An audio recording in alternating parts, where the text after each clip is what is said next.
Police வந்து ரொம்ப தெளிவா for the rich, by the rich, of the ரிச்சா இருக்கு. நான் ஒரு மனித உரிமை ஆர்வலர், ஸோ என்னுடைய ஆட்சியில இந்த மாதிரி தப்பே நடக்காம நான் பார்த்துப்பேன் அப்படின்னு சொல்லி தான் அவரு ஆட்சி பொறுப்புக்கு வந்தாரு. ஆனா 25 பேர் இறந்து. சிஸ்டம் கொண்டு வரணும்ல, சிஸ்டம் மாத்துறதுக்கு என்ன பண்ணாரு தோழர்? இவங்க அடிக்கிற அடியெல்லாம் தாங்க முடியாது தோழர். நான் அடி வாங்கியிருக்கேன். அஜித்குமார் விஷயத்துல மேலும் என்ன நடவடிக்கை எடுக்கணும் தோழர்? மேலும்னா இப்போ பிடிச்சதே கான்ஸ்டபிள் தானே.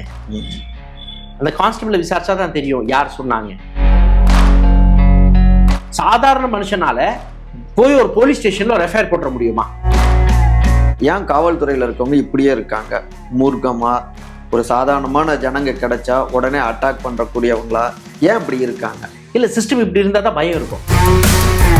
போன 20 வருஷத்துல நான் ஜெயலலிதா ஆட்சி பார்த்தோம், கலைஞர் ஆட்சியை பார்த்தோம், எடப்பாடி ஆட்சியை பார்த்தோம், இப்போ ஸ்டாலின் ஆட்சியை பார்க்கிறோம். What is the change? Edappadi ஆட்சியில நடந்த தப்புக்கு அவர் ஆட்சியை ஸ்டாலின் வந்து காப்பாத்துறாரு. தண்ணி அடிச்சுட்டு லப்டா பண்றானா அவனை தூக்கி உள்ள வை அந்த ஹோம்ல. நீ தான் வித்த, நீ விக்கிற, நீ சம்பாதிக்கிற, சமூகம் அதுக்கு இது பாதிக்கப்படணும். வேற ஸ்டேஷன்ல சிசிடிவி போட கொடுத்துருங்க, அந்த ஸ்டேஷன்ல போடல. இன்னும் அந்த சாத்தான்குளம் சம்பவம் ஸ்டேஷன்ல போடல. இந்த கிரைம்க்கு எதிரா ஒரு மனித உரிமை ஆர்வலருடைய பங்கு என்ன? தமிழக மக்கள் விரும்பும் தங்கமயில் இப்போது கௌரிவாக்கம் மற்றும் ஊரப்பாக்கத்தில் ஜூலை 6ஆம் தேதி பிரம்மாண்ட திறப்பு விழா. வணக்கம். சமூகத்துல மீண்டும் லாக்அப் டெத் ஒரு பெரும் அதிர்வுகளை ஏற்படுத்திட்டு இருக்கு. குறிப்பா சிவகங்கை திருபுவனம்ல திரு அஜித்குமார் அவருக்கு நேர்ந்த அந்த கொடூரம் எல்லோரையும் பதற வச்சிருக்கு. பல இடங்கள்ல இருந்தும் பல்வேறு தகவல்களும் வந்துட்டு இருக்கு. இந்த நிலையில லாக்அப் டெத் சம்பந்தமாகவும் குறிப்பா அஜித்குமாருக்கு நடந்த அந்த துயரங்கள் உள்ளிட்ட பலவற்றையும் நம்மோடு உரையாட அதற்கு பின்னணியில் இருக்கக்கூடிய இந்த பகீர் சமாச்சாரங்களை விளக்க நம்மோடு இணைஞ்சிருக்காரு சுற்றுச்சூழல் ஆர்வலரும் சமூக ஆர்வலருமான திரு பியூஷ் மனோஜ். நிறைய கேள்விகளை முன்வைப்போம். வணக்கம். வணக்கம். எப்படி இருக்கீங்க? சூப்பர். ரொம்ப வருஷம் கழிச்சு சேலத்துல நம்ம ஊர்ல உங்களை மீட் பண்றேன். ரொம்ப சந்தோஷமா இருக்கு. 2005 இருந்தே உங்களை பார்த்துட்டு இருக்கோம். அப்ப இருந்து இன்னைக்கு வர 2025 வர ஒரு 20 ஆண்டுகள் ஓடிடுச்சு. ஆட்சிகள் மாறினாலும் காட்சிகள் மாறலங்கிற மாதிரி அந்த விஷயங்களை நம்ம பார்த்துட்டு இருக்கோம். அப்ப ஏன் இன்னும் காவல்துறையுடைய அந்த மூர்க்க குணம் சிலர்கிட்ட ஏன் வெளிப்பட்டுக்கிட்டே இருக்கு? நீங்க எப்படி பாக்க? சில பேர்கிட்ட இல்லை தோழர். சில காவல்துறைங்கிறது வந்து ஒழுங்கா வேலை செய்யறாங்க, சில பேர் மட்டும். நிறைய பேர்கிட்ட மோசமா தான் மனம். 100% ஒரு ஹார்ட்லி 1% காவல் துறையில இருக்கட்டும், ஃபாரஸ்ட் டிபார்ட்மெண்ட்டா இருக்கட்டும், எந்த டிபார்ட்மெண்ட்டா இருக்கட்டும், கவர்மெண்ட் இது ஹார்ட்லி 1% ஒர்க்ஸ் எஃபிஷியன்ட்லி. மீதி ஒரு சிஸ்டத்துல ராட் ஆகி நிற்குது. ஒரு ராட்டன் சிஸ்டம் நம்ம கிட்ட இருக்கு. இப்போ சிஸ்டம் கெட்டு போச்சு இப்படிலாம் நான் சொல்ல வரல. திருத்துறதுக்கு வாய்ப்பு நிறையா இருக்கு. திருத்துறதுக்கு எண்ணம் இல்லை. திருத்துனா அது நம்மளே திருப்பி கடிக்குமான்ட்டு ஒரு திருத்துறவங்களுக்கு வந்து ஒரு பயம் இருக்கு. திருத்துறவங்கன்னா ரொம்ப சிம்பிளா சொல்றேன், எம்எல்ஏ, எம்பிஸ் சட்டத்தை கொண்டு வரணும். சட்டத்தை கொண்டு வந்து மக்களை எம்பவர் பண்ணணும். இப்போ ஆர்டிஐ வந்துருச்சு. ஆர்டிஐ 2005 வந்தது. தகவல் எடுக்க முடியுது. தகவல் எடுத்ததுக்கு அப்புறம் தீர்வு இல்லை. அந்த தகவல் வச்சு நான் என்ன பண்றது? அப்ப அந்த சிஸ்டம் இருக்குல்ல, அது மாறணும்ல. நான் கண்டுபிடிச்சிட்டேன், இவன் திருடன், இவன் ஏதோ ஒரு லுல்லு பண்ணியிருக்கான், இவன் தப்பு பண்ணியிருக்கான், கண்டுபிடிச்சாச்சு. அதுக்கப்புறம் என்ன? அங்க செக்ஸ் அண்ட் பேலன்சஸ் ரொம்ப கஷ்டமா இருக்கு. அது கொண்டு வர வரைக்கும் சரி வராது. அதான் 20 வருஷமா நீங்க போராடிட்டு இருக்கீங்க பாக்குறோம். அப்பவும் காவல்துறையுடைய அடக்குமுறைக்கு எதிராக போராடுறீங்க, இப்பவும் காவல்துறை அடக்குமுறைக்கு எதிராக போராடுறீங்க. ஏன் இந்த சிஸ்டம் மாறாம இருக்கு? ஏன் காவல்துறையில இருக்கவங்க இப்படியே இருக்காங்க? மூர்க்கமா ஒரு சாதாரணமான ஜனங்க கிடைச்சா உடனே அட்டாக் பண்றக்கூடியவங்களா ஏன் இப்படி இருக்காங்க? இல்ல, சிஸ்டம் இப்படி இருந்தா தான் பயம் இருக்கும். யாருக்கு? பயத்திலேயே வச்சிருக்கணும், மக்களை பயத்திலே வச்சிருக்கோம். மக்கள் பயத்துட்டு வெளிவன்ட்டாங்க வச்சுக்கோங்க, கேள்வி கேட்க ஆரம்பிச்சிருவான். மக்கள் கேள்வி கேட்க ஆரம்பிச்சிட்டானா லூட்டி அடிக்க முடியாது. Simple logic. இது ரொம்ப அப்படியே பிலாசபி அப்படி இப்படிலாம் இல்லை, சிம்பிளான விஷயம். யாரு அதிகார வர்க்கத்துல இருக்கானோ அவன் லூட்டி அடிக்கணும். லூட்டி எப்போது அடிச்சுட்டு இருப்பான்? நீங்க கண்டுபிடிக்காத வரைக்கும், கேள்வி கேட்காத வரைக்கும் லூட்டி அடிக்க முடியும். அவன் லூட்டி அடிக்கக்குள்ள கேள்வி நீங்க கேட்காம இருக்கணும்னா நீங்க பயப்படணும். நீங்க எப்படி பயப்படுத்துறது? உங்களை சினிமா எடுப்பான், கவுன்சிலரை பெரிய ரவுடியா காட்டுவான், மந்திரி ரவுடிங்கிறது அது ஓகே, ஆனா சாதாரண ஒரு கவுன்சிலர் பெரிய ரவுடியா காட்டுவான். அப்ப அவர் செஞ்ச தப்ப நம்ம எதிர்த்து கேட்கறது ஒரு பயம் உருவாகும். ஆமா, அப்போ அந்த தப்ப கேட்கறதுக்கு ஒரு ஹீரோ வரணும். அந்த ஹீரோ எப்படி புஷ்னா ஒரு 300 பேர் அடிக்கணும். ஆனா யதார்த்தத்துல முடியாது. அப்ப நானே பயப்படுவேன்ல, டேய் அப்பா நான் அந்த மாதிரி ஆனா தான் இவனை கேட்க முடியும், நான் அந்த மாதிரி எப்போ ஆவறது? வாய்ப்பு இல்ல ராஜா தான். அதுதான் அது ஒரு சிஸ்டம் வந்து ரொம்ப தெளிவா கிளியரா கன்சாலிடேட் பண்ணி வச்சிருக்காங்க. நீ ஒன்ன பயப்படுத்துறதுக்காக எல்லாத்தையும் யந்திரத்தை யூஸ் பண்ணுவேன். நீங்க ஒன்று மட்டும் சொல்லுங்க, எனக்கு ஒரு எஃப்ஐஆர் போட முடியுதா? சாதாரண மனுஷனால போய் ஒரு போலீஸ் ஸ்டேஷன்ல ஒரு எஃப்ஐஆர் போட முடியுமா? வாய்ப்பே இல்லை, போடவே முடியாது. ஆனா இவரு திருபுவனம்ல திரு அஜித்குமார் மீது எந்த எஃப்ஐஆருமே போடாமலே தான் விசாரிச்சு அடிச்சு அவரை கொன்னு இருக்காங்கிறதா அவங்களுடைய குடும்பத்தினர். அந்த நிக்கிதாவோ இன்னொரு பொண்ணு கம்ப்ளைண்ட் பண்ணாங்க, அது மதர் அண்ட் டாட்டர் இல்ல, அவங்க யாருன்ட்டு நம்ம விசாரிக்கணும். அப்ப நம்மளுக்கு தெரிஞ்சு போயிடும் ஏன் இந்த கொடூரமான ஒரு செயல் நடந்திருக்குன்ட்டு. அவங்க யாருக்கு ரிலேஷன், என்ன ரிலேஷன், அவங்க டைரக்ட் அதிகாரத்தில் இருக்காங்களா, அது நம்ம விசாரிச்சா தெரிஞ்சு போயிடும். அப்போ சிஎஸ்ஆர் எல்லாமே அடிச்சிருக்காங்க. நாங்க ரொம்ப கஷ்டப்பட்டு கோர்ட்ல எல்லாம் ஆர்டர் வாங்கி ஒரு எஃப்ஐஆர் போட்டு வச்சுக்கோங்க பெரிய மனுஷங்க மேல. இப்ப அண்ணாமலை மேல கேஸ் போட்டிருக்கேன், நீங்க போட்டு நான் போட்டிருக்கேன். அண்ணாமலை வச்சுராஜா மேல திருப்பரங்குன்றத்துல பொய்யா பேசினாங்க, மதவெறியை உண்டு பண்றான். அஜித்குமார் பை சான்ஸ் திருடி இருந்தாலும் யாருக்குமே தெரியாது திருடுனா அப்படியா இல்லையான்ட்டு. பை சான்ஸ் திருடி இருந்தாலும் ஹார்ட்லி ஒரு என்ன 7 லட்சம் 6 லட்சம் அப்படி இருக்குமா அந்த நகையோட மதிப்பு. அது இருக்கா கூட தெரியாது நம்மளுக்கு. அது கோல்டு கவரிங்கா கூட இருக்கலாம், இல்லாம கூட இருக்கலாம், நம்மளுக்கு தெரியாது. திருடி இருக்காரா இல்லை கூட தெரியாது. பட் ஒரு 5-6 லட்சத்துக்கு ஒரு உயிரை வந்து கொலை பண்றான், ரிஸ்க் எடுக்கிறான், வேலை போயிடும் தெரியும், ஏதோ நடக்கக்கூடாது தெரியும், போட்டு பின் எடுக்கிறான், சாவடிச்சிட்டான், கொலை பண்ணிட்டான், இவ்வளோலாம் நடக்குது. ஆனா உண்மையான குற்றம் நாட்டில் பெரிய கொடூரமான குற்றம் மதவெறியை பரப்புறது. ஜக்கி மேல ஒரு கேஸ் போட்டிருக்கேன் கோயம்புத்தூர்ல, பாஸ்கோ ஆக்ட்ல. கோர்ட்டுக்கு போனோம், சிஎஸ்ஆர் வாங்கிட்டோம்.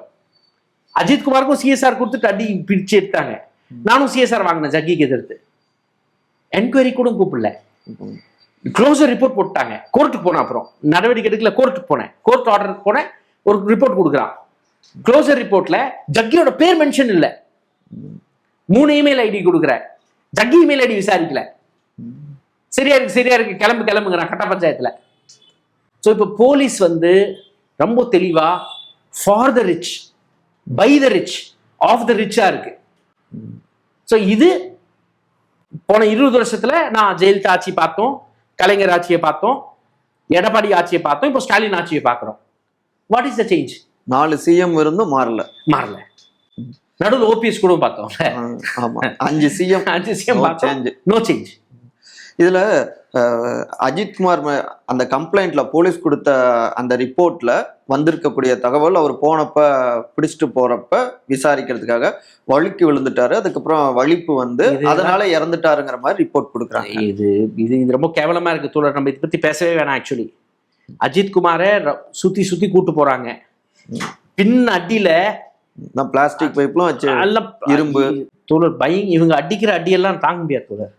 நான் அடி வாங்கியிருக்கேன் சிறையில் 2014 அடி வாங்கியிருக்கேன். அந்த அடி வலியெல்லாம் என்ன மாதிரி அடிப்பாங்க? என்ன அடிச்சது வந்து என்ன அடிச்சுட்டு என்ன சொன்னாங்கன்னா, உங்களுக்கு 3rd டிகிரி எல்லாம் கொடுக்கல, மினிமம் அடிச்சோன்னாங்க. மினிமம் 2016 நான் அடி வாங்கினதே எனக்கு 2020 வரைக்கும் எனக்கு ஹார்ட் அட்டாக்ல முடிஞ்சது. எப்படி அடி? ஏன்னா பிளட் கிளாட் 8 மணி நேரம் இங்க அடிக்கிறான் பாதத்துல. சாரி 8 நிமிஷம் மட்டும் அடிச்சான். 8 நிமிஷம் பாதத்துல அடிக்கிறான், 20 பேர் அடிக்கிறான். அந்த இது பிளட் கிளாட் காஸ் பண்ணும் உடம்புல. அந்த பிளட் கிளாட் தான் எனக்கு 2020 ஹார்ட் அட்டாக் வந்துருச்சு. நேரடியா பார்த்தா அன்னைக்கு நடக்கலாம். ஆனா உங்களுக்கு 2020 நடந்த ஹார்ட் அட்டாக்கு 2016 காரணம். 100% காரணம். ஸ்ட்ரெஸ் கொடுக்கும், ஹியூமிலேஷன் பண்ணுவான் பயங்கரமா. 25 பேர் இறந்து போயிருக்காங்கல்ல தமிழ்நாட்டுல இந்த 4 இயர்ஸ்ல 25 பேர்னு ஒரு 25 பேர் ஒருத்தாங்க. இந்த 25 பேருக்கு நடுவுல நார்மல் ஒரு இளங்கோ போய் கம்ப்ளைண்ட் பண்றாரு, பியூஷ் என்னோட பொருளை திருடிட்டா அப்படி. அப்போ போலீஸ் என்ன பண்ணும், என்னை கூட்டு போய் அடிக்க கூடாது, துன்படுத்த கூடாது, சயின்டிபிக்கா இன்வெஸ்டிகேட் பண்ணும், இன்வெஸ்டிகேட் பண்ணி கண்டுபிடிக்கணும். அதான் போலீஸோட வேலை, அதான் பண்ண முடியும். நீ பை சான்ஸ் நல்லா இன்வெஸ்டிகேட்டிவ் சயின்டிபிக்கா பண்ணிட்டேன்னா சார்ஜ் ஷீட் டக்குன்னு போட்டுடலாம். சார்ஜ் ஷீட் டக்குன்னு போட்டேன்னா தண்டனை டக்குன்னு வாங்கி கொடுத்துடலாம். ஆனா இது எதுவுமே நடக்காது. நடக்காது. அடிப்பா என்ன பிடிச்சி அப்ப நான் என்ன பண்ணுவேன், அடி வாங்காம டேய் இளங்கோக்கு என்ன போட நஷ்டம் தானே ஆகுது, 1 லட்சம் போட சனியும் போட, நான் தான் பண்ணேன் சார் கொடுத்துட்றேங்க. அந்த அடி தாங்க முடியாம நம்ம ஒத்துப்போம். ஆமா ஒத்துக்குவோம். எது இருக்கிறத பிரட்டி கொடுத்துருவோம். இவனுக்கு கேஸ் முடிஞ்சதா, ரிகவரி காமிச்சிட்டானா, பெரிய ஸ்டாக்ஹோம் போலீஸ் நடத்து தந்தா. நல்லா புரிஞ்சுக்கோங்க, எவ்வளவு அடி தாங்க முடியும். பொண்டாட்டி பிடிச்சி இழுப்பான், புள்ளைய பிடிச்சி இழுப்பான், குழந்தைங்களை தாக்குவான். தேவையா இதுன்னு நினைப்பேன். போடா நஷ்டம் ஆயிடுச்சா, எதுவும் ஆகி போச்சுடா போடான்ட்டு உண்மையான குற்றவாளி எங்க தப்பிச்சு சுத்திட்டு இருப்பான். சரி நீ கண்டுபிடிச்சிட்டல, எத்தனை கேஸ்ல கன்விக்ஷன் வாங்கி கொடுத்துற, எத்தனை கேஸ்ல கன்விக்ஷன் ஆயிடுது. எல்லாம் பொய்யான கேஸ். நீ கோர்ட் பண்ணீங்க எல்லாம் கேஸ் பொய் கேஸ். கன்விக்ஷன் வாங்கி கொடுக்க வக்கில்ல, ஒழுங்கா சார்ஜ் ஷீட் போட்ட வக்கில்ல. ஸோ ரொம்ப ஒரு கேவலமான நிலையில் இருக்கு. ஒரு சயின்டிபிக் அப்ரோச் இல்லை கிரைமுக்கு. அது சமூகத்துல ரொம்ப பெரிய ராட்டை கொண்டு வருது.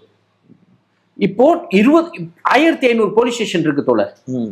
நீங்க 25 பேர் இறந்து போனவங்களை மட்டும் நம்ம பேச வேணாம். தினசரி ஒரு ஆளு ஒரு போலீஸ் ஸ்டேஷன் அடி வாங்கினானா தினைக்கும் 1500 பேர் தமிழ்நாட்டில் அடி வாங்கிட்டு இருக்கான்.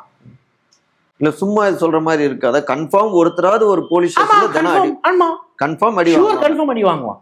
அவங்களுக்கு அன்னைக்கு லட்டில அடிக்கலன்னா அவனுக்கு பத்தாது, அடிப்பான். ஏழை மக்களை பிடிப்பான், அப்பாவியை பிடிப்பான். பணக்காரன்லாம் கை வைக்க மாட்டான். பணக்காரன் கை வைக்க முடியாது. அங்க ஐயா ஐயா இங்க ஐயா. ஸோ இப்போ இப்படி அடிக்கிறப்போ அப்போ நீங்க வந்து இந்த டெத்துக்கும் ஒரு நார்மல் இன்வெஸ்டிகேஷன் நடுவுல எத்தனை பேர் பாதிக்கப்படுறாங்கன்னு நினைச்சு பாருங்க. மனநிலையை அவ்வளவு பேர் பாதிக்கப்படுறாங்க.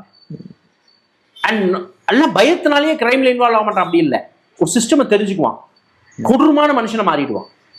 சிறைக்கு அனுப்புறான்ல, சிறையில் ரிஃபர்மேஷன் என்ன நடக்குது, திருத்துறதுக்காக சிறைக்கு அனுப்புறோம்னு சொல்றாங்கல்ல, அங்க திருத்துற வேலை நடக்குது. யூனிவர்சிட்டி அது கிரைம் யூனிவர்சிட்டி. அது பிக் பாக்கெட் அடிச்சு போயிருப்பான், அவன் கொலகாரனா வெளியே வருவான். அண்ணனுக்கு ஒண்ணு மட்டும் போட்டேன், அண்ணன் பேல் வாங்கி கொடுத்தாரு. அப்படி இருக்கு. இவங்க வேணும்ட்டே இந்த அதிகாரம் வரைக்கும் இந்த சிஸ்டத்தை மோசமா வச்சிருக்கு. கம்ப்ளைண்ட் வாங்க மாட்டாங்க. தொடர் போலீஸ் ஸ்டேஷன்ல எஃப்ஐஆர் விடுங்க. நீங்க போலீஸ் ஸ்டேஷன் போனா சிஎஸ்ஆர் கிடைக்காது, எஃப்ஐஆர் கிடைக்காது.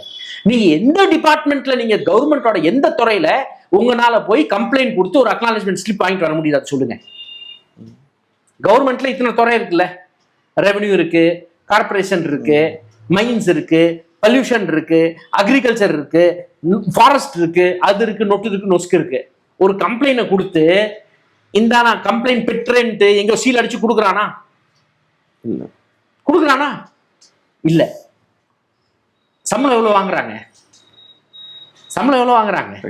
இல்ல. சோ அரசாங்கம் அந்த சிஸ்டத்தை வேணும்ட்டு எவ்வளவு மோசமா வச்சிருக்கு. மக்களுக்கு கிரீவன்ஸ் சார்ட் பண்ற மாதிரி இருந்ததுன்னா டக்கு டக்குன்னு வேலைன்னு வரும். இல்ல மக்களுக்கு உண்டான சிஸ்டம் இல்ல, பணக்காரங்களுக்கு சில பேருக்கு மட்டும்தான் இந்த சிஸ்டம் இயங்கிட்டு இருக்கு. இல்ல இப்ப இந்த அஜித்குமாருக்கு நடந்த அந்த கொடூரம், இதை ஒட்டி 6 காவலர்களை 5 பேரை இப்ப அரசு. யார் 5 பேரு? 5 பேர். யார் 5 பேர்? போலீஸ் துறை சார்ந்தவங்க தான். யாருங்க தோழர் சொல்லுங்க. எஸ்ஐயா, இன்ஸ்பெக்டரா, டிஎஸ்பியா, எஸ்பியா? காவலர்கள்ங்கிற அடிப்படையில். காவலர்கள்னா கான்ஸ்டபிள். கான்ஸ்டபிளே அடிச்சிருவானா? கான்ஸ்டபிளே பிடிச்சி அடிச்சிருவானான்னு கேட்கிறேன். ஃபாலோ த ஆர்டர்ஸ் தானே. உத்தரவு வந்தது, நாங்க அடிச்சோம். உத்தரவு யார் கொடுத்தா? ஒரு டிஎஸ்பியை சஸ்பெண்ட் பண்ணியிருக்காங்க. தொடர் தூத்துக்குடி மாதிரி உலகத்துல பேசப்பட்ட ஒரு கேஸ் ஸ்டெர்லைட், அதுல யார் அரெஸ்ட் பண்ணிட்டாங்க? எவனோ ஒருத்தர் சுட்டான்ல, இவன் சும்மா சுட்டது போய் குண்டு போய் வந்தா பாயில இல்லை அப்படி நெத்தியில. இன்னைக்கும் நிறைய பேர் அதுல வந்து உடம்பு முடியாம பிசிக்கலி பர்மனன்ட் டிசபிலிட்டியை டீல் பண்ணிட்டு இருக்காங்க. கீழே யாருக்கும் வேலை செய்யல, ஸ்பைனல் கார்டில் அடிபட்டுருச்சு, நிறைய கேசஸ் இருக்கு. தண்டனை ஒருத்தருக்கும் கிடைக்காதா? ஒருத்தர் உள்ள போக மாட்டானா? ஸோ அன்னைக்கு அவ்வளோ என்னோட கேஸ் சொல்றேன் தோழர். கலைஞர் எனக்காக எழுதினாரு. நான் சிறையில் இருக்கும்போது, எடப்பாடி ஆட்சியில் 2016 அடி வாங்கி வெளியே வரும்போது கலைஞர் எனக்காக எழுதினாரு. அங்க அடிக்கிறது எதுக்குன்னா திருப்பியும் வரக்கூடாது, வெளியே வரக்கூடாது, பேசக்கூடாது, சண்டை போடக்கூடாதுன்ட்டு. நம்மளுக்கு கொஞ்சமாச்சும் தைரியம் இருந்தது. நம்ம திருப்பி சண்டை போடுறோம். அந்த எஸ்பி மேல கேஸ் போட்டு வச்சிருந்தேன். எடப்பாடி டைம்ல எஸ்பி மேல போட்ட கேஸ் நடந்துட்டு இருந்தது. ஸ்டாலின் ஆட்சியில அந்த கேஸ் போச்சு. என்னாச்சு? அது தள்ளுபடி ஆயிடுச்சு. தள்ளுபடி. ஸ்டாலின் ஆட்சியில நான் சரி ஸ்டாலின் வருவாரு. எடப்பாடி ஆட்சியில நடந்த தப்புக்கு அவர் ஆட்சிய ஸ்டாலின் வந்து காப்பாத்துறாரு. நான் வந்து சரி கலைஞரே நம்ம பத்தி எழுதினாரு, டிஎம்கே ஆட்சி வந்துருச்சு, நம்ம எஸ்பி வந்து இனிமேட் செந்தில்குமாரை தூக்கி பனிஷ்மெண்ட்ல போட்டுருவாங்க. என்னது விடுங்க, கோயம்புத்தூர்ல இருந்து நிறைய கம்ப்ளைண்ட் இன்னமும் வந்துட்டு இருக்கு. இந்த மனுஷன் கூட ஆமாங்க ஓப்பனா பிரஸ்ல கூட வந்துச்சு. இது வரைக்கும் ஸ்டாலின் நடவடிக்கை எடுக்கல. அப்ப போலீஸ் ஸ்டேஷன்ஸ்லயும் நிறைய லாக்அப் அந்த டார்ச்சர்ஸ் இருக்கு, பிரிசன்ஸ்லயும் நிறைய சிறைச்சாலைகள்லயும் அந்த டார்ச்சர் 100% இருக்கு போல, 100% இருக்கு. டவுட்டே இல்லை இல்லாம இருக்கிறதுக்கு. And real complaints, genuine complaints. அப்பாவி பெண்களை பார்த்துருக்கேன், போவாங்க வீட்டுக்காரர் அடிச்சிருக்கான், டொமஸ்டிக் வயலன்ஸ் பண்ணியிருக்கான், அவன் தண்ணி அடிச்சிருக்கான், நாங்கள் கூட்டு வர முடியாதுங்குவாங்க. தண்ணி அடிச்சிருக்கான், நாங்கள் கூட்டு வர முடியாதுங்குவாங்க. எதுக்கு? வை டாஸ்மாக் அவ்வளோ சம்பாதிக்கிறல்ல, தனியாக ஒரு ஃபோக்கஸ்டா ஹோம்ஸ் கட்டு, பல ரீஹாபிலிட்டேஷன் ஹோம் கட்டு. ஏதோ ஒரு கம்ப்ளைண்ட் இருந்துச்சுன்னா தனி ஃபோர்ஸ் வை. ஏதோ ஒரு கம்ப்ளைண்ட் ஒரு தண்ணி அடிச்சுட்டு லஃப்டா பண்றானா அவனை தூக்கி உள்ள வை அந்த ஹோம்ல. நீ தான் வித்த, நீ விற்கிற, நீ சம்பாதிக்கிற, சமூகம் அதுக்கு இது பாதிக்கப்படணும். ஸோ இன்னும் சிஸ்டம்ல நிறைய சேஞ்சஸ் வேணும் தோழர், நிறைய சேஞ்சஸ் வேணும். போலீசிங் சரியா இருக்கணும். இதே அதிகாரிங்க இதே குப்பையை பொறுக்கிட்டு இந்த ஆட்சி வந்து அவனை டிரான்ஸ்ஃபர் பண்ணுவாங்க, அந்த ஆட்சி வந்து அவனை டிரான்ஸ்ஃபர் பண்ணுவாங்க. ஏன்னா போன ஆட்சியில சாத்தான்குளத்துல பென்னிக்ஸ் ஜெயராஜ் அவர்கள் 2 பேருக்கு நடந்த அந்த கொடூரமான மரணம், அதுக்கே இன்னும் நீதி கிடைக்கல, முழுமையா கிடைக்கல. அந்த நேரத்துல டிஎம்கே கடுமையா போராடினாங்க, அவங்களுக்காக போராட்டினாங்க. அந்த டைம்ல கூட ஆனா அரெஸ்ட் ஆனாங்க. அவங்க இன்னும் பெயில் வரல. ஒரு நம்மளுக்கு நான் மனித உரிமை ஆர்வலரா நான் எப்போ சத்தம் போடணும்? பென்னிக்ஸ் ஜெயராஜுக்கு நியாயம் கிடைக்காத வரைக்கும் நான் சத்தம் போடணும். அது சத்தம் போட்டதுக்கு அப்புறம் அவங்களை அரெஸ்ட் பண்ணிட்டாங்க, உள்ள வச்சுட்டாங்க. அதுக்கப்புறம் திருப்பி நடக்கக்கூடாதுன்ட்டு நான் சத்தம் போடணும். அதே மாதிரி ஒரு சம்பவம் நடக்கக்கூடாது. திருப்பி அதே சம்பவத்துல சிசிடிவி ஃபுட்டேஜ் மாட்ட சொன்னாங்க ஸ்டேஷன்ல. அதெல்லாம் ஸ்டேஷன்ல இருக்கணும், ஒரு ரூம்ல இருக்கணும். இப்போ ரீசெண்டா நம்ம தோழர் ஹென்ரி டெஃபனையும் ஹிமான்ஷு குமார் ஒரு ஆக்டிவிஸ்ட் வந்தார் நார்த்ல இருந்து, ஒரு மீட்டிங் நடத்தினாங்க, மெமோரியல் மீட்டிங் நடத்தினாங்க பென்னிக்ஸும் ஜெயராஜ்க்கு. சரி ஸ்டேஷன்ல போய் விசாரிப்போம், சிசிடிவி வேலை செய்தான்னு பார்க்க போறோம்ட்டான். நிறுத்திவிட்டாங்க. 50 போலீஸ் வச்சு வரக்கூடாதுங்கிறான். என்ன கொடுமை இது, என்ன கொடுமை இது? நீங்க வேற ஸ்டேஷன் விடுங்க, வேற ஸ்டேஷன்ல சிசிடிவி போட விடுங்க, அந்த ஸ்டேஷன்ல போடல. இன்னும் அந்த சாத்தான்குளம் சம்பவம் ஸ்டேஷன்ல போடல. என்ன அர்த்தம் அதுக்கு? நீங்க சொன்னதுல ஒரு முக்கியமான பாயிண்ட், ஒரு சம்பவம் லாக்அப் டெத் நடக்குதுன்னா அது நடந்ததுக்கு நீதி வேணும்னு போராடணும் மனித உரிமை ஆர்வலர்கள். அதுக்கப்புறம் இந்த சமூகத்துல அப்படி ஒண்ணு என்னைக்குமே நடக்கக்கூடாது. அதெல்லாம் நடக்காத என்னைக்குமே நடக்கக்கூடாதான் இல்ல, நம்ம போராட்டம் கண்டினியூஸா போயிட்டு இருக்கோம். சிஸ்டமேட்டிக் சேஞ்சஸ் வரைக்கும் பண்ணிட்டு தான் இருப்போம். இப்ப அமெரிக்கால வேற மாதிரி டெத் நடக்கும், அவன் டிராபிக் ஸ்டாப் பண்ணி சொல்றான், சரிங்களா? அங்க கஸ்டோடியல் டெத் நடக்காது. ஒரு கஸ்டோடியல் டார்ச்சர் டெத் நீங்க கேள்விப்பட மாட்டீங்க அமெரிக்கால. ஆனா கௌட்டனமோ பேல முஸ்லிம் பிரிசனர்ஸ் வச்சு அவன் பயங்கர சித்திரவதை பண்ணியிருக்கான். வேற வேற லெவல்ல வேற வேற இடத்துல வேற வேற மாதிரி நடந்துட்டே இருக்கு. இந்த சமூகத்துல ஆட்சியாளர்கள் அதிகார வர்க்கத்துல இருக்கிற வரைக்கும் அவன் பயப்படுத்திட்டே இருப்பான் மக்களை. நம்மளோட கடமை நம்ம சண்டை போட்டுட்டே இருக்கணும். இல்ல நான் கேட்க வந்தது, போன ஆட்சியில பென்னிக்ஸ் ஜெயராஜ் 2 பேருக்கும் ஒரு மனித உரிமை ஆர்வலரா அந்த விஷயத்த கையில் எடுத்து போராடினாரு திரு மு.க. ஸ்டாலின். அப்ப எதிர்கட்சி தலைவரா இருந்தாரு. அப்ப அவருடைய ஆட்சியில நான் ஒரு மனித உரிமை ஆர்வலர், சோ என்னுடைய ஆட்சியில இந்த மாதிரி தப்பே நடக்காம நான் பாத்துப்பேன் அப்படின்னு சொல்லிதான் அவரு ஆட்சி பொறுப்புக்கு வந்தாரு. ஆனா 25 பேர் இறந்து. சிஸ்டம் கொண்டு வரணும்ல, சிஸ்டம் மாத்துறதுக்கு என்ன பண்ணாரு? ஒண்ணுமே பண்ணலையே. ஏன் அவரு பண்ண மாட்டேங்கிறாரு? எப்படி பண்ணுவாரு? எல்லாத்துக்கும் அதிகார வர்க்கத்தோட அன்பு வேணும். இப்போ யூபியில அத்தனை என்கவுண்டர்ஸ் ஓப்பனா, அங்க கஸ்டோடியல் டார்ச்சர்லாம் பண்றதில்ல, வெளியே சுட்டு தள்ளுறான். 400-500 பேர் அங்க லிஸ்ட். கஸ்டோடியல் டார்ச்சர்லாம் 1000 தாண்டிடுச்சு அங்கெல்லாம், கஸ்டோடியல் டார்ச்சர் டெத்ஸ் எல்லாம். இப்போ இந்த கூத்து என்ன இருக்குன்னா, இங்க அட்லீஸ்ட் தமிழ்நாட்டில் அரெஸ்ட் ஆச்சு ஆயிருக்கும், தமிழ்நாட்டில் அரெஸ்ட் பண்ணியிருக்கோம் சண்டை போட்டு. அங்க ஒரு அரெஸ்ட் காட்ட முடியாது. யூபி பீகார்ல காட்ட முடியாது, பிஜேபி ரூல் ஸ்டேட்ல காட்ட முடியாது. அப்போ ஓரளவுக்கு ஸ்டாலின் இங்க ஒரு படி பரவாயில்ல, பப்ளிக் பிரஷர் இருக்கு. பட் எடப்பாடியும் பண்ணார்ல. அப்போ இது ஸ்டாலினுக்கு உண்டான ஒரு தனியா தகுதி இல்லை, இது தமிழ் சமூகத்துக்கு ஒரு தகுதி இருக்கு, வேற இங்க நம்ம வேல்யூ பண்றோம் ஒரு உயிருக்கு. அதாவது நம்ம பப்ளிக் எல்லாரும் சேர்ந்து ஒரு பிரஷர் கொடுக்கிறோம், அதனால ஆட்சியாளர்கள் பண்றாங்க நடவடிக்கை. இங்க நம்ம மக்கள் விழிப்புணர்வு, அப்போ நம்ம மக்கள் விழிப்புணர்வு இன்னும் கொஞ்சம் அதிகப்படுத்த வேண்டியது இருக்கு. அப்பதான் எதிர்காலத்துல இப்படியான லாக்அப் டெத் இல்லாம பாத்துக்க முடியும். ஆமா ஆமா, ரொம்ப முக்கியமானது. நான் சொல்றதோட லாக்அப் டெத்தோட நீங்க லாக்அப் டெத்லயே மாட்டாதீங்க. நான் சொல்றேன் அந்த 25 பேரை தவிர 25,000 30,000 2 லட்சம் 3 லட்சம் பேர் தவிச்சிருக்கான் இந்த சிஸ்டம்னால, அடி வாங்கியிருக்கான். அவன் 4 வருஷம் கழிச்சு கூட இறந்து போலாம், இதே மாதிரி ஹார்ட் அட்டாக் கூட வந்திருக்கலாம். அவன் கண்டினியூஸ் இது ப்ராசஸ். இது சும்மா ஒரு நாள் டக்குன்னு எடுத்து அடிச்சாங்க, ஒரு 25 பேரை மட்டும் அடிச்சாங்க, 25 பேர் செத்து போயிட்டாங்க, அது இல்ல சிஸ்டம். இவனோட கிரைம் இன்வெஸ்டிகேஷனே அடி வாங்கி எக்ஸ்ட்ராக்ஷன்ல தான் இருக்கு. அது ஆனா தவறான ஒரு இன்வெஸ்டிகேஷன் தான். அவர்தான் நான் தான் சயின்டிபிக் இன்வெஸ்டிகேஷன் தொடர்ந்து சொல்லிட்டு இருக்கேன். சரி, சயின்டிபிக் இன்வெஸ்டிகேஷன் அப்படின்னா எப்படி சொல்லலாம்? விஞ்ஞானபூர்வமான புலனாய்வு விசாரணை. அப்போனா ரொம்ப கிளியரா இருக்கு. நீங்க ஸ்லோவா ஸ்டெடியா இல்ல ஃபாஸ்டா குவிக்கா எது இருந்தாலும் கன்க்ளூசிவ் ப்ரூஃப் இருக்கணும். ஒரு கன்க்ளூசிவ் ப்ரூஃபை கண்டுபிடிச்சு நீங்க ஹார்ட் ஒர்க் பண்ணணும். அதுக்கு இதுல ஹார்ட் ஒர்க் இல்லை, இதுல கூட்டு போய் லோட அவுத்தர்த்தா. சயின்டிபிக் இன்வெஸ்டிகேஷன்ல ஹார்ட் ஒர்க் இருக்கு, ஃபாரன்சிக்ஸ் இருக்கு, ஃபாரன்சிக் அனாலிசிஸ் இருக்கு. பட் அதுலலாம் என்ன ஆகும்னா ப்ரூஃப் பக்காவா இருக்கும், கன்விக்ஷன் வாங்கி கொடுக்க முடியும். அப்ப கன்விக்ஷன் நீங்க வாங்கி கொடுத்தீங்கன்னா பயம் வந்துடும் சிஸ்டத்துல, திருட மாட்டாங்க. இப்ப நான் திருடுறேன், எனக்கு தெரியும் ஒரு நாள்ல பெயில் கிடைச்சிரும்ட்டு, கேஸ்ல விடுதலை ஆக போது தான் தெரிஞ்சு போச்சு, பண்ணிட்டே இருக்கலாமே.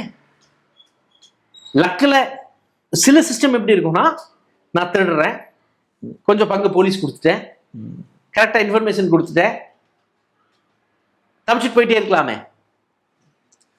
ஆனா இப்ப முந்தைய ஆட்சியை விட இந்த ஆட்சியில நிறைய காவல்துறையினர் நிறைய விஷயங்கள்ல விசாரணை நல்லபடியா நடந்திருக்கு, நிறைய குற்றங்களை தவிர்த்திருக்கோம் அப்படின்லாம் முதலமைச்சர் தெரிவிக்கிறாரு. அது ஒரு அளவுக்கு உண்மை தோழர், அது ஒரு அளவுக்கு உண்மை. அது நம்ம ஏத்துக்கினாலும் நீங்க அனைத்தையும் காவல்துறை கையில கொடுக்கறதோட, ரொம்ப சிம்பிளா சொல்றேன், நான் சோனியா காந்தி எதுக்கு அப்ரிஷியேட் பண்றேன்னா, நான் காங்கிரஸ் பெரிய எதிரி, 2010 சிறைக்கு போனேன். ஆனா சோனியா காந்தி ரொம்ப மதிக்கிறேன். ஏன்னா 2006 ரைட் டு இன்ஃபர்மேஷன் ஆக்ட் கொண்டு வந்தாங்க. கரெக்டா தோழர்? ரைட் டு இன்ஃபர்மேஷன் ஆக்ட்னால நாங்க பல போராட்டத்தை ஜெயிச்சிருக்கோம். எம்பவரிங் த பீப்புள் இருக்குல்ல, அப்ப நீ பீப்புளை எம்பவர் பண்றதுக்கு நீ என்ன பண்ண?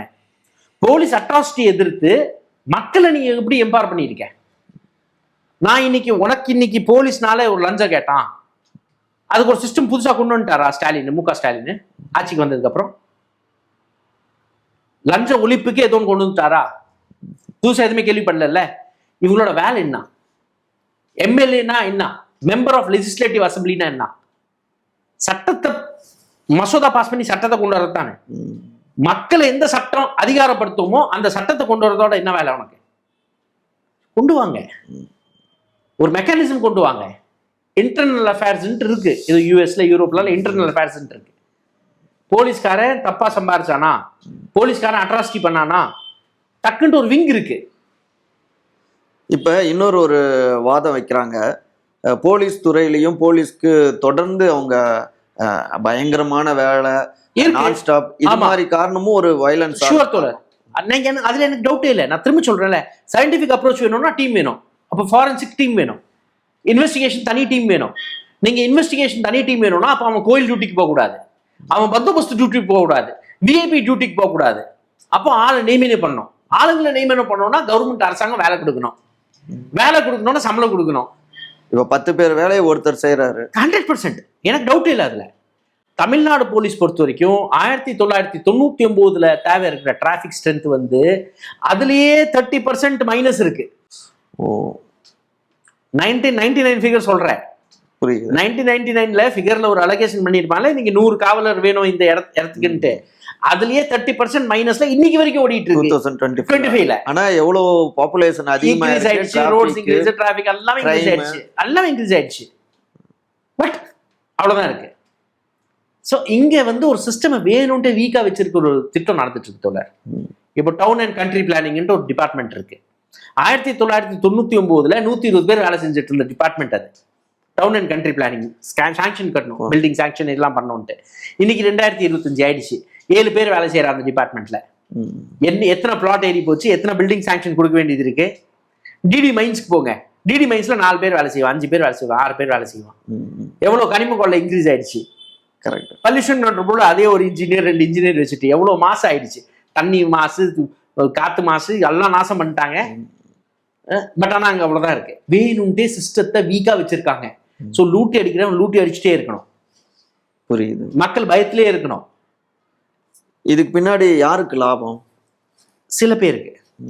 நீங்க மேல எடுத்தீங்கன்னா அங்க அடானி அம்பானி ஆட்டத்தை போட்டுட்டு இருப்பாரு. இன்னும் கொஞ்சம் பெரிய கம்பெனிஸ் இங்க கொஞ்சம் லைட்டா கீழே வந்தீங்கன்னா இங்க அந்த கம்பெனிஸ் லுச்சா பசங்க இங்க இருப்பாங்க. அதெல்லாம் அப்படியே மேல இருந்து கீழே வரைக்கும். ஆனா இப்போ ஒரு சமூகத்துல பாத்தீங்கன்னா இப்ப தமிழ்நாட்டுல எடுத்துக்கிட்டீங்கன்னா சில பேருக்காக அது நடக்கும். இல்ல இதுல இன்னொரு தோழர், இந்த ஜாதி ரீதியா ஒரு கிரைம் நடக்குது இல்ல. இப்போ தீவெட்டுப்பட்டியில 6 கடை எரிஞ்சது. யார் அரெஸ்ட் பண்ணாங்க?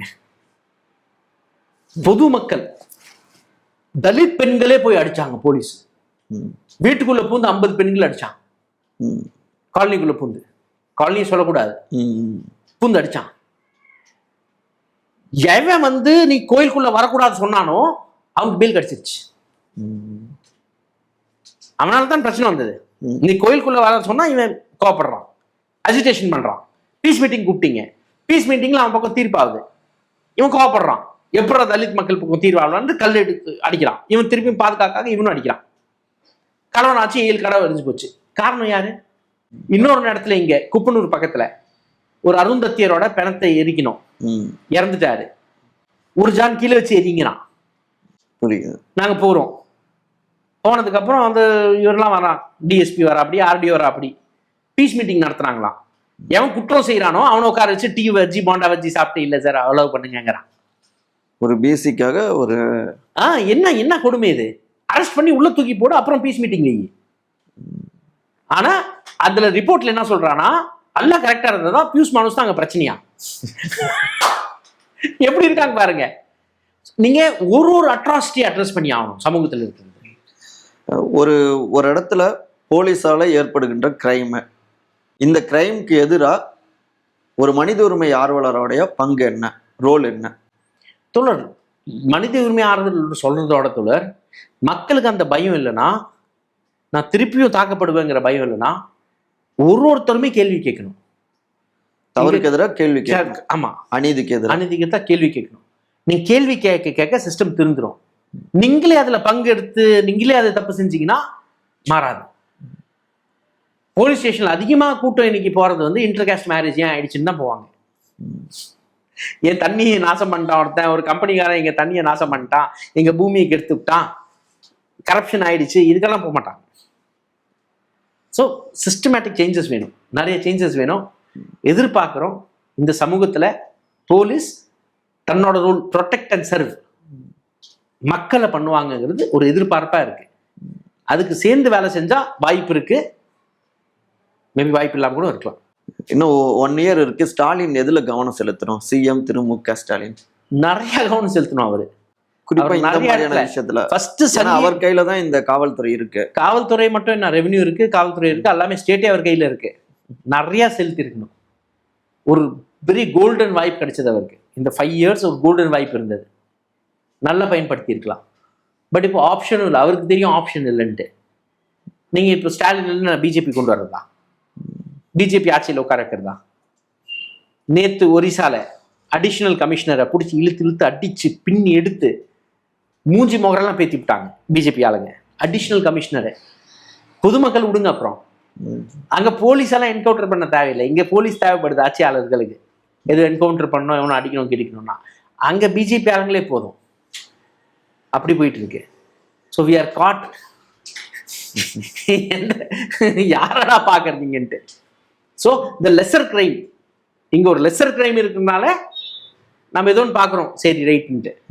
பட் அதர்வைஸ் நாட்டில் மேல இருந்து இந்த சிஸ்டமேட்டிக்கா இன்னும் இன்ஸ்டிடியூஷன்லாம் டவுன்ஃபால்ல போறதுக்கு காரணம் பியூரா பிஜேபி. இந்த ஒரு தனியா ஐஏஎஸ் ஐபிஎஸ் லாபி இருக்குல்ல, அந்த பல்வீர் சிங் தோழர், நம்ம அதால் பத்தி பேச மறந்துட்டோம். பல்வீர் சிங் பல்லெல்லாம் உடைச்சா அப்படி இல்லை, சஸ்பென்ஷன் தான் ஆனாரு. சஸ்பென்ஸ் ரிவோக் ஆயிடுச்சு. என்னைக்கு இந்த டாப்ல அரெஸ்ட் ஆகுறானோ, டாப்ல உள்ள போறானோ, அன்னைக்கு சிஸ்டம் மாறும். டாப் லெவல்ல இருக்கிற ஹையர் அபிஷியல்ஸ் ஆமா, பெரிய ஆட்கள் ஆமா, இந்த தப்புக்கு தண்டனை அனுபவிச்சா குற்றம் கண்டிப்பா குற்றம் கண்டிப்பா குறையும். பயம் வரும். ஒருத்தருக்காக 2 பேருக்காக அந்த 2 பெண்கள் கம்ப்ளைண்ட் கொடுத்தாங்களே அஜித்குமார் மேல, அதனால தான் இந்த பின்னாங்க. அவங்க யாரு என்னன்னு விசாரிங்க, தெரிஞ்சு போயிடும். அப்போ இவங்களுக்காக இல்லை, நான் வந்து உங்களுக்காக வேலைக்காரன் இல்லைண்ணா, நான் சயின்டிஃபிக்காக பார்ப்பேன், அப்ரோச் பண்ணுவேன், நகை திருடுறத பார்ப்பேன், பில்லை கேட்பேன், உங்கள் இன்வாய்ஸை பார்ப்பேன், அது இஷ்யூ பண்ணுவேன், எங்கேயும் விற்காத மாதிரி பார்ப்பேன், நோட் பண்ணி கொடுப்பேன், உங்களுக்காக அவசரப்பட வேண்டிய எனக்கு அவசியம் இல்லை அப்படின்னு சொல்லணும் அதிகாரி. அஜித்குமார் விஷயத்துல மேலும் என்ன நடவடிக்கை எடுக்கணும்? மேலும்னா இப்போ பிடிச்சதே கான்ஸ்டபிள் தானே, அந்த கான்ஸ்டபிளை விசாரிச்சா தான் தெரியும் யார் சொன்னாங்க. சொன்ன ஆளை பிடிச்சி உள்ள வைக்கணும், சிம்பிள் அஸ் தட். அவங்கள வச்சு விசாரிச்சு சார்ஜ் ஷீட் பக்காவா போடணும். சும்மா ஒரு 5 ஹெட் கான்ஸ்டபிளை மட்டும் பிடிச்சி கொலை வழக்கு போட்டு நீ மர்டருக்கு ட்ரையல் எடுத்தா பெரிய தப்பாயிடும். அவங்க மனித உரிமை தப்பாகும். ஆர்டர்ஸ் யார் கொடுத்தா, யார் இவ்வளோ அதிரடியா விசாரிக்கணும்னு யார் சொன்னா? கோயிலுக்குள்ளேயே வச்சு அடிச்சிருக்கான்ல. கரெக்ட். அப்படி என்ன அவசரம் உனக்கு? ஏன்னா அஜித்குமாரோடைய விஷயத்துல அந்த வீடியோ இப்ப வெளியாகி அது வைரல் ஆயிட்டு இருக்கு. ரொம்ப கொடூரமா தாக்கியிருக்காங்க. ரொம்ப சிம்பிளா தாக்கிட்டு இருக்கான். அதெல்லாம் கொடூரம் இல்லை. கொடூரம்னா பார்க்கணும்னா நிறைய பார்க்க வேண்டியது இருக்கான். போலீஸ் ஸ்டேஷன் போய் பயங்கர கொடூரம் பண்ணுவாங்க தோழர். கை கால் கட்டி தொங்க வச்சு அதெல்லாம் பண்ணுவான். I think so that was the start of it. அவரோட ட்ரையல் ட்ரிபியூலேஷன் அதான் ஸ்டார்ட் ஆயிருக்கும்னு நினைக்கிறேன் அந்த வீடியோ. பின்னி எடுத்திருக்காங்க பயங்கரம் தோழர். இவங்க அடிக்கிறதுல ஒரு ட்ரைனிங் வாங்கினவங்க. இது தனிப்பட்ட டீம் தானே. இது தனிப்பட்ட டீம் எப்படி விசாரிக்கும் தோழர்? உங்களுக்கு ஒரு தெஃப்ட், இது கிரைம் டீம் இருக்கணும், ஸ்டேஷன்ல இருக்கணும். நீ ஸ்டேஷன்ல கூப்பிட்டு போய் விசாரி பண்ணு. அது கொடுமையான இவ்வளோ ஒரு யங் லைஃப் போயிடுச்சு. இன்னும் நிறையா போகும், எனக்கு சந்தேகமே இல்லை. இன்னுமேட்டு நம்ம போராடுவோம், இன்னுமேட்டு போகக்கூடாது அப்படியெல்லாம் இல்லை. நிறையா போகும். சிஸ்டத்தை மாற்றாத வரைக்கும் நிறையா போகும். சிஸ்டம் மாறணும், அக்கௌண்டபிலிட்டி வரணும். டார்ச்சருக்கு எதிர்த்து அக்கௌண்டபிலிட்டி வர வரைக்கும் இது நடந்துகிட்டே இருக்கும். இவ்வளோ நேரம் உங்களுடைய நேரத்தை ஒதுக்கி நிறைய கேள்விகளுக்கு மனித உரிமை தடத்துல இருந்து என்ன மாதிரி நம்ம செயல் பண்ணணும் அப்படின்னு நிறைய விஷயங்கள் பதில் சொன்னீங்க. ஒரு கிளாரிட்டி கிடைச்சிருக்குன்னு நினைக்கிறேன். மனமார்ந்த நன்றிகள். மிக்க நன்றி தோழர். உங்களின் அபிமானம் பெற்ற தங்கமயில் ஜுவல்லரி இப்போது கௌரிவாக்கம் மற்றும் ஊரப்பாக்கத்தில் திறப்பு விழா சிறப்பு சலுகையாக ஒவ்வொரு 10 கிராம் தங்கத்திற்கும் 3000 ரூபாய் தள்ளுபடி. வெள்ளி மற்றும் வைர நகைகளுக்கும் சலுகைகள் உண்டு.